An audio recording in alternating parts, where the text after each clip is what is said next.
News ગુજરાતના મહત્વના સમાચાર અને હું છું આપની સાથે હિના। સમાચારની શરૂઆત કરીશું રાજકોટથી। રાજકોટ શહેરમાં કેબિનેટ મંત્રી કુંવરજી બાવળિયાએ સિંચાઈ વિભાગના અધિકારીઓ સાથે એક મહત્વપૂર્ણ બેઠક બોલાવી હતી। આ બેઠકમાં સૌરાષ્ટ્રને લગતા પાણીના પ્રશ્નો અંગે ખાસ સમીક્ષા કરવામાં આવી હતી, તેમજ આગામી દિવસોમાં ખાસ બજેટ સત્ર શરૂ થશે તો ક્યાં ક્યાં કામોને બજેટમાં આવરી શકાય તે માટે સમીક્ષા કરી અધિકારીઓ પાસેથી માહિતી મેળવી વિધાનસભામાં વિગતવાર ચર્ચા કરી જરૂરિયાત જણાય તો બજેટમાં આવરી લઈ કામગીરી આગળ વધારવા માટે ચર્ચાઓ કરવામાં આવી હતી। હાલમાં શિયાળુ પાકને લઈ પૂરતી વ્યવસ્થા કરવામાં આવી છે અને શિયાળુ પાક માટે કોઈ મુશ્કેલી ન હોવાનું અને જ્યાં જરૂરિયાત જણાશે અને જ્યાંથી માંગ આવશે ત્યાં પાણી પહોંચાડવા માટે આયોજન કરવામાં આવ્યું હોવાનો દાવો મંત્રી બાવળિયા દ્વારા કરવામાં આવી રહ્યો છે।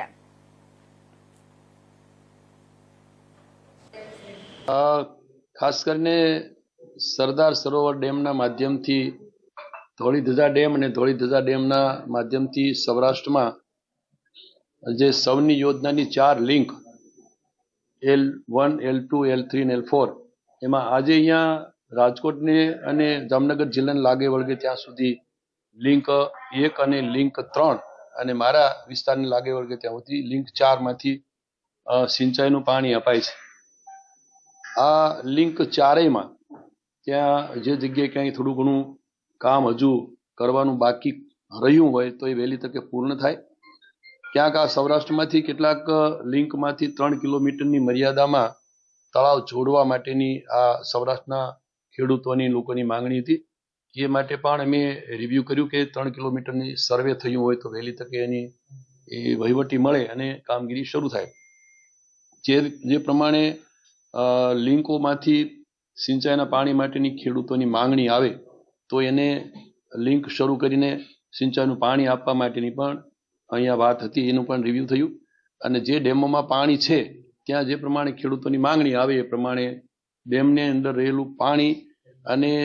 પીવાના પાણી માટે અનામત કેટલું રિઝર્વેશન છે એને ધ્યાનમાં રાખીને સિંચાઈનું પાણી આપવું એ અંગેનું મારા બધા સૌરાષ્ટ્ર ઝોનના અધિકારીઓ સાથે મિટિંગ કરી।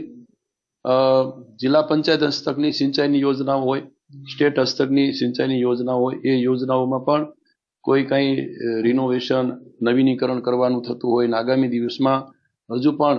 ક્યાંક નાના મોટા ચેકડેમ રિપેર કરવાના હોય, એમાં સ્કીમ હોય, એને ડીપનિંગ કરવાની હોય, રિનોવેશન કરવાની હોય, તમામ સિંચાઈને લગતી બાબતોનું અમે રિવ્યુ કર્યું અમારા અધિકારીઓને સાથે રાખીને અને એકાદ મહિનામાં બજેટ શરૂ થતા પહેલા આ બધું જ ધ્યાન ઉપર મુકાય કે ક્યાંક શું કરવા જેવું છે કે જેથી કરીને એનું ત્યાં વિધાનસભા વખતે પણ સૌરાષ્ટ્રમાં સિંચાઈની યોજનાને લગતી કોઈ સમસ્યા ન રહે એવો પ્રયત્ન કરી।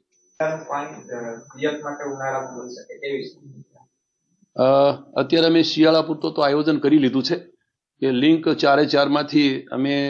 ત્યાં તળાવોને જોડ્યા છે એ દરેક જગ્યાએ ખેડૂતોની માંગણી આવશે એ પ્રમાણે શિયાળુ પાક માટે તો પૂરતું પાણી અમારી પાસે છે અને એ પ્રમાણે આપશું।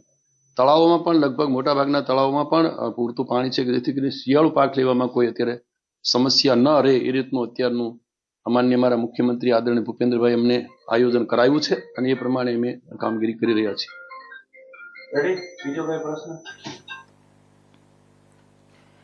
તો આ તરફ રાજકોટ